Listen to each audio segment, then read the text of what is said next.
BJP ಕಾರ್ಯಕರ್ತ ವಿನಯ್ ಸೋಮಯ್ಯ ಅಂತ್ಯಕ್ರಿಯೆ ಮುಗಿತು. ಕಾಂಗ್ರೆಸ್ ಶಾಸಕ ಪೊನ್ನಣ್ಣ ಮಂಥರಗೌಡ ಮೇಲೆ ಕೇಸ್ ಹಾಕಬೇಕು ಅಂತ ನಡೆಸ್ತಾ ಇದ್ದಂತಹ ಬಿಜೆಪಿ ಹೋರಾಟನೂ ಅಂತ್ಯವಾಯಿತು.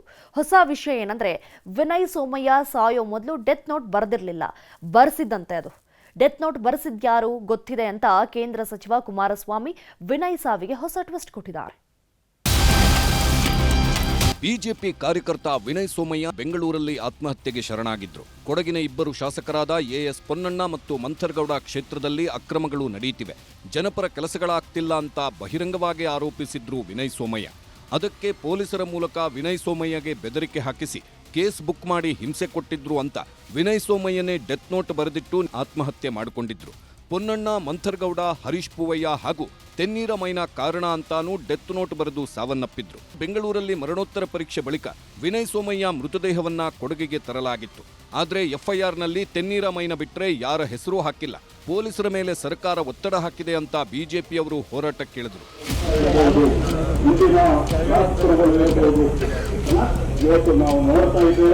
ಕುಶಾಲನಗರ ಬಂದ್ಗೆ ಕರೆ ಕೊಟ್ಟಿದ್ದ ಬಿಜೆಪಿ ನಾಯಕರು ಮಂಗಳೂರು ಮಡಿಕೇರಿ ಹೆದ್ದಾರಿ ಬಂದ್ಗೆ ನಿರ್ಧರಿಸಿದ್ರು. ಹೀಗಾಗಿ ರಾತ್ರೋರಾತ್ರಿ ನೂರಾರು ಪೊಲೀಸರನ್ನ ಭದ್ರತೆಗೆ ನಿಯೋಜಿಸಲಾಗಿತ್ತು. ಬ್ಯಾರಿಕೇಡ್ಗಳನ್ನು ಹಾಕಿ ರಸ್ತೆಯನ್ನೇ ಪೊಲೀಸರು ಬಂದ್ ಮಾಡಿದ್ರು.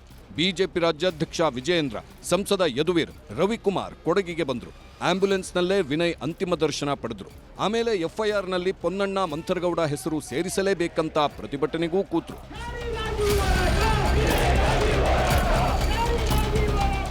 ಪ್ರತಿಭಟನೆ ಮಧ್ಯೆ ಕೊಡಗಿನ ಡಿವೈಎಸ್ಪಿ ಕಚೇರಿಗೆ ನುಗ್ಗಲು ಬಿಜೆಪಿ ಕಾರ್ಯಕರ್ತರು ಯತ್ನಿಸಿದ್ದಾರೆ. ಈ ವೇಳೆ ತಡೆಯಲು ಬಂದ ಪೊಲೀಸರು ಹಾಗೂ ಪ್ರತಿಭಟನಾಕಾರರ ನಡುವೆ ವಾಗ್ವಾದ ನಡೆಯಿತು.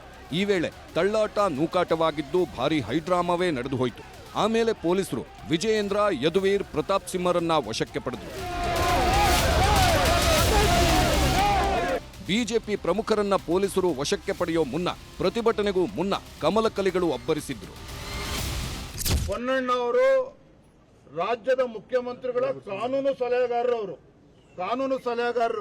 ಮತ್ತೊಂದು ಕಡೆ ಮಂಥರಗೌಡ ಅವರು ಕೂಡ ಒಬ್ಬ ಪ್ರಭಾವಿ ಶಾಸಕರು, ಇಬ್ಬರು ಕೂಡ ಆಡಳಿತ ಪಕ್ಷದವರೇ. ಇವರ ಒತ್ತಡದಿಂದಲೇ ಇವತ್ತು ನಮ್ಮ ಕಾರ್ಯಕರ್ತ ಆತ್ಮಹತ್ಯೆ ಮಾಡಿಕೊಂಡಿರ್ತಕ್ಕಂಥದ್ದು. ಇವತ್ತು ಎಫ್ಐಆರ್ ನಲ್ಲಿ ಪೊಲೀಸರು ಅವರ ಹೆಸರುಗಳನ್ನ ಬಿಡ್ತಾರೆ ಅಂತ ಹೇಳಿದ್ರೆ ಖಂಡಿತ ನಾವು ಒಪ್ಕೊಳ್ತಕ್ಕಂಥದ್ದಲ್ಲ. ಇವತ್ತು ಎಲ್ಲಿಗೆ ಬಂದು ಮುಟ್ಟಿದ ಪರಿಸ್ಥಿತಿ ಅಂತ ಹೇಳಿದ್ರೆ, ಇವತ್ತು ಮಡಿಕೇರಿನಲ್ಲಿರ್ಬೋದು, ರಾಜ್ಯದಲ್ಲಿರ್ಬೋದು, ಸಾಮಾಜಿಕ ಜಾಲತಾಣಗಳ ಅಡ್ಮಿನ್ಗಳೇನಿರ್ತಾರೆ ಅವ್ರ ಮೇಲೆ ಕೂಡ ಎಫ್ಐಆರ್ ರಿಜಿಸ್ಟರ್ ಮಾಡ್ತಕ್ಕಂಥದ್ದು, ಅವರ ಒಂದು ತೇಜೋವಧೆ ಮಾಡ್ತಕ್ಕಂಥದ್ದು, ಅವರು ಪೊಲೀಸ್ ಸ್ಟೇಷನ್ ಅಲಿಬೇಕು, ಅವರುಗಳನ್ನು ಕೂಡ ಬೆದರಿಸ್ತಕ್ಕಂಥದ್ದು. ಪಾಪ ಏನ್ ಪಾಪ ಮಾಡಿದ್ರು ಅವರು, ಏನ್ ಅಪರಾಧ ಮಾಡಿದ್ರು? ಹಿಂದೆ ಗುಲ್ಬರ್ಗದಲ್ಲಿ ಏನಾಗಿದೆ, ಹಿಂದೆ ಯಾದಗಿರಿನಲ್ಲಿ ಪರಶುರಾಮ್ ಆತ್ಮಹತ್ಯೆ ಪ್ರಕರಣದಲ್ಲಿ ಏನಾಗಿದೆ, ಸಚಿನ್ ಅವರ ವಿಚಾರದಲ್ಲಿ ಗುಲ್ಬರ್ಗದಲ್ಲಿ ಏನಾಗಿದೆ, ಶಿವಮೊಗ್ಗ ಚಂದ್ರಶೇಖರ್ ಅಧಿಕಾರಿ ಆತ್ಮಹತ್ಯೆ ಮಾಡಿಕೊಂಡಾಗ ಏನಾಗಿದೆ, ಎಲ್ಲವೂ ಕೂಡ ರಾಜ್ಯದ ಜನರ ಕಣ್ಮುಂದಿದೆ. ನಮ್ಮ ಹೋರಾಟನೂ ಕೂಡ ಆತ ಯಾರ್ಯಾರನ್ನ ಉಲ್ಲೇಖ ಮಾಡಿದ್ದಾನೆ ಆ ಒಂದು ಮೆಸೇಜ್ನಲ್ಲಿ, ಆ ಮೆಸೇಜನ್ನು ಡೈಯಿಂಗ್ ಡಿಕ್ಲರೇಷನ್ ಆಗಿ ಅಥವಾ ಡೆತ್ ನೋಟ್ ಆಗಿ ಪರಿಗಣಿಸಿ ಎಫ್ಐಆರ್ನ ಮಾಡಬೇಕು ಅನ್ನೋದು ನಮ್ಮ ಒತ್ತಾಯವಾಗಿದೆ. ಎಫ್ಐಆರ್ ರದ್ದಾದ್ರೂ ಕೂಡ ಯಾಕಾಗಿ 107 ಕೇಸ್ ಹಾಕ್ತೀವಿ, ರೌಡಿ ಶೀಟ್ ಓಪನ್ ಮಾಡ್ತೀವಿ ಅಂತ ಹೇಳಿ ಪೊನ್ನಣ್ಣ ಪೊಲೀಸರಿಗೆ ಚಿತಾವಣೆ ಕೊಟ್ಟು ಚೂ ಬಿಡ್ತಾ ಇದ್ರು. ಪ್ರತಿಯೊಬ್ಬರು ಕಾರ್ಯಕರ್ತರು ನಮ್ಮ ಕೊಡಗಿನಲ್ಲಿ ಈ ಒಂದು ಸೇಡಿನ ರಾಜಕೀಯಕ್ಕೆ ಒಂದು ರೀತಿ ಬಲಿಯಾಗಿದೆ. ಎಫ್ಐಆರ್ ಗಳನ್ನು ಸುಮ್ಮನೆ ದಾಖಲಿಸೋದು, ಪೆಟಿ ಕೇಸ್ಗಳು ಮಾಡೋದು, ನಾವೆಲ್ಲರೂ ಎಷ್ಟೋ ಕಾರ್ಯಕರ್ತರು ನಮ್ಮ ಬಗ್ಗೆ ಒಂದು ಮಾಹಿತಿ ಹೇಳಿದ್ರು. ಇಂಥ ಸೇಡಿನ ರಾಜಕೀಯವನ್ನು ತಡೆಯಲಿಕ್ಕೆ ಒಂದು ಲೆವೆಲ್ ಇದೆ ಅಷ್ಟೇ. ಬಿಜೆಪಿ ನಾಯಕರ ಆರೋಪಕ್ಕೆ ಒಂದ್ ಕಡೆ ಮುಖ್ಯಮಂತ್ರಿ ಸಿದ್ದರಾಮಯ್ಯ, ಗೃಹ ಸಚಿವ ಪರಮೇಶ್ವರ್, ಇಂಧನ ಸಚಿವ ಕೆಜೆ ಜಾರ್ಜ್ ಸಿಟ್ಟಾದ್ರು. ಕಾನೂನು ಎಲ್ಲರಿಗೂ ಒಂದೇ, ಅದನ್ನ ಬಿಟ್ಟು ಬೆಂಕಿ ಹಾಕೋ ಕೆಲಸ ಮಾಡಿದ್ರೆ ಕಾನೂನಿನಲ್ಲಿ ಏನ್ ಮಾಡಬೇಕೋ ಅದನ್ನ ಮಾಡುವುದು ಪೊಲೀಸರಿಗೆ ಗೊತ್ತಿದೆ ಎಂದು ಪರಮೇಶ್ವರ್ ಗುಡುಗಿದ್ರು. ಬಿಜೆಪಿಯವರು ಸಾವಿನಲ್ಲೂ ರಾಜಕೀಯ ಮಾಡೋರು ಅಂತ ಮುಖ್ಯಮಂತ್ರಿ ಸಿಟ್ಟಾದ್ರು. ಗಣಪತಿ ಪ್ರಕರಣದಲ್ಲಿ ಏನಾಯ್ತು ಅಂತ ಜಾರ್ಜ್ ಗರಂ ಆದ್ರು. ಬಿಜೆಪಿಯವರು ಡಿಮ್ಯಾಂಡ್ಗೆಲ್ಲ ನಾವು ಉತ್ತರ ಕೊಡೋಕ್ಕಾಗಲ್ಲ. ಬಿಜೆಪಿಯವರು ಒಂದು ರೀತಿ ಹತಾಶರಾಗ್ಬಿಟ್ಟಿದ್ದಾರೆ. ಹತಾಶರಾಗಿ ಈ ಥರ ಎಲ್ಲ ಹೇಳಿಕೆಗಳನ್ನು ಕೊಡ್ತಾ ಇದ್ದಾರೆ. ಸಾವನಲ್ಲೂ ರಾಜಕೀಯ ಮಾಡಲಿಕ್ಕೆ ಯಾವಾಗಲೂ ಕೂಡ ಬಿಜೆಪಿಯವರು ಇದನ್ನೇ ಮಾಡೋದು. ಅದರಿಂದ ನಾವು ಅವ್ರಿಗೆ ಹೇಳಿದದಕ್ಕೆಲ್ಲ ರಿಯಾಕ್ಟ್ ಮಾಡೋಕ್ಕೆ ಹೋಗಲ್ಲ. ಏನು ದೊಡ್ಡ ಹೋರಾಟ? ಆ ಗಣಪತಿ ವಿಚಾರದಲ್ಲಿ ಹೋರಾಟ ಮಾಡಲಿಲ್ವಾ ಬಿಜೆಪಿಯವರು? ಅದಾದಮೇಲೆ CID ಅವರು ಇದು ಮಾಡಿದ್ರು, CBI ಅವರು ಮಾಡಿದ್ರು, ಸುಪ್ರೀಂ ಕೋರ್ಟ್ ಮಾಡಿದ್ರು. ಅದಾದಮೇಲೆ ಒಂದು ದಿವಸ ರಿಗ್ರೆಟ್ ಮಾಡ್ತಾರ. ಸುಮ್ಮನೆ ಎಲ್ಲ ಪ್ರತಿಯೊಂದಕ್ಕೂ ರಾಜಕೀಯ ಮಾಡಿಬಿಟ್ಟು ಮಾಡಲಿಲ್ವಾ? ಗಣಪತಿ ವಿಚಾರದಲ್ಲಿ ಮಾಡಲಿಲ್ವಾ? DK ವಿಚಾರದಲ್ಲಿ ಮಾಡಲಿಲ್ವಾ? ಈಗ ಮೊನ್ನೆ ಮೂಡಾ ವಿಚಾರದಲ್ಲಿ ಮಾಡಲಿಲ್ವಾ? ಪ್ರತಿಯೊಂದಕ್ಕೂ ರಾಜಕೀಯ ಮಾಡೋದು ಬಿಜೆಪಿಯವ್ರ ಕೆಲಸ. ರಿಮೈಂಡ್ ಮಾಡೋದಕ್ಕೆ ಬಯಸ್ತೇನೆ, ಈ ದೇಶದಲ್ಲಿ ಕಾನೂನು ಎಲ್ಲರಿಗೂ ಒಂದೇ ಇರ್ತಕ್ಕಂಥದ್ದು. ಒಂದು ವೇಳೆ ಯಾರಾದರೂ ಕೂಡ ಪೊಲೀಸ್ ಸ್ಟೇಷನ್ಗೆ ಬೆಂಕಿ ಹಾಕುವಂತ ಪ್ರಯತ್ನ ಮಾಡಿದರೆ ಅವರಿಗೆ ಕಾನೂನಿನ ಪ್ರಕಾರ ಏನು ಮಾಡಬೇಕು ಅಂತೇಳಿ ಪೊಲೀಸ್ನವರಿಗೆ ಗೊತ್ತಿದೆ. ಅವ್ರನ್ನ ಕೇಳಿಕೊಂಡು ನನ್ನ ಕೇಳಿಕೊಂಡು FIR ಮಾಡೋದಿಲ್ಲ. ಪೊಲೀಸ್ನವರಿಗೆ ಅವರಿಗೆ ಪ್ರೊಸೀಜರ್ ಗೊತ್ತಿದೆ, ಅವರಿಗೆ ಕಾನೂನು ಗೊತ್ತಿದೆ. ಆ ಪ್ರಕಾರ ಅವರು ಕ್ರಮ ತಗೊಳ್ತಾರೆ ವಿನಃ FIR ಮಾಡುವಾಗ ನನ್ನನ್ನು ಕೇಳಿ, ನಿಮ್ಮನ್ನು ಕೇಳಿ, ಇನ್ನೊಬ್ಬರನ್ನ ಕೇಳಿ FIR ಮಾಡೋದಿಲ್ಲ.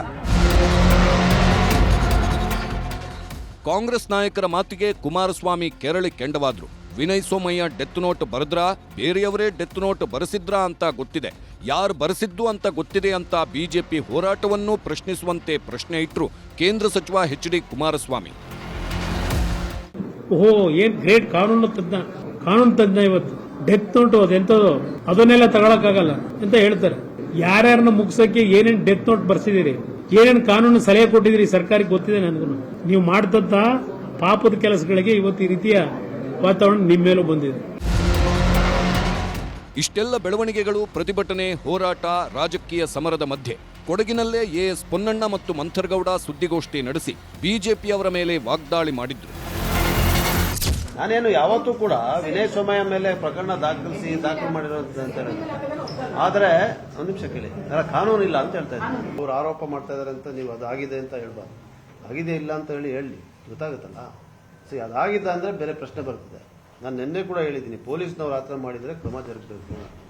ಅದೇ ಅದಾಗಿದೆ ಅಂತ ಯಾವಾಗ ಹೆಂಗ್ ಹೇಳಕ್ಕಾಗುತ್ತೆ? ವಿನಯ್ ಸೋಮಯ್ಯ ಅಂತ ನೋಡೂ ಇರ್ಲಿಲ್ಲ, ಅವ್ರ ಹೆಸರು ಗೊತ್ತಿರ್ಲಿಲ್ಲ. ಅವರು ಇವ್ರದ್ದು ಅದೇನ್ ವಿಡಿಯೋ ಫೋಟೋ ಹಾಕಿ ಆ ನಾಪಕ್ಲದು ಏನು ಮೊನ್ನೆ ಕೇಸ್ ಹಾಕಿರೋದು ಅದು ನನಗೂ ಗೊತ್ತಿಲ್ಲ, ಅದು ಅವನೇ ಅಂತಾನೂ ಗೊತ್ತಿಲ್ಲ. ಮಾತ್ರ ನೀವು ಹೇಳ್ದಂಗೆ ಇದು ಸುಮ್ಮನೆ ಎಲ್ಲಾರನ್ನೂ ಸೇರಿಸ್ಕೊಳ್ಳಕ್ಕೆ ನನ್ನ ಅನ್ಸಕ್ಕೆ ಒಂದು ರಾಜಕೀಯದಲ್ಲೂ ಒಂದು ರೀತಿಲಿ ನಮ್ಮನ್ನ ಕಡಿಮೆ ಮಾಡಕ್ಕೆ ಪ್ರಯತ್ನ ಮಾಡ್ತಾ ಇದ್ದಾರೆ. ನೀವು ಹೇಳ್ದಂಗೆ ಸರ್ಕಾರದ ಮಟ್ಟದಲ್ಲಿ ಏನ್ ತನಿಖೆ ಪಡಕ್ಕೆ ಏನು ಯಾವ ಮಟ್ಟಕ್ಕೆ ತನಿಖೆ ಮಾಡ್ತಾರೆ ಆ ತನಿಖೆಗೂ ನಡೆಯಕ್ಕೆ ರೆಡಿ. ಬಿಜೆಪಿ ಕಾರ್ಯಕರ್ತ ವಿನಯ್ ಸಾವಿನ ಕೇಸ್ನಲ್ಲಿ ಬಿಜೆಪಿಯವರ ಹೋರಾಟ ಮುಗಿಯಿತು. ಆದರೆ ಪೊಲೀಸರು ಮಾತ್ರ ಪೊನ್ನಣ್ಣ ಮೇಲಾಗಲಿ ಮಂಥರ್ಗೌಡ ಮೇಲಾಗಲಿ FIR ಹಾಕಿಲ್ಲ. ಹೀಗಾಗಿ ಪ್ರಕರಣ ಎಲ್ಲಿಗೆ ಹೋಗಿ ನಿಲ್ಲುತ್ತೋ ನೋಡಬೇಕು. ಪ್ರೇಮ್ ಕುಮಾರ್ ಜೊತೆ ಆನಂದ್, ನ್ಯೂಸ್ 18 ಕೊಡಗು.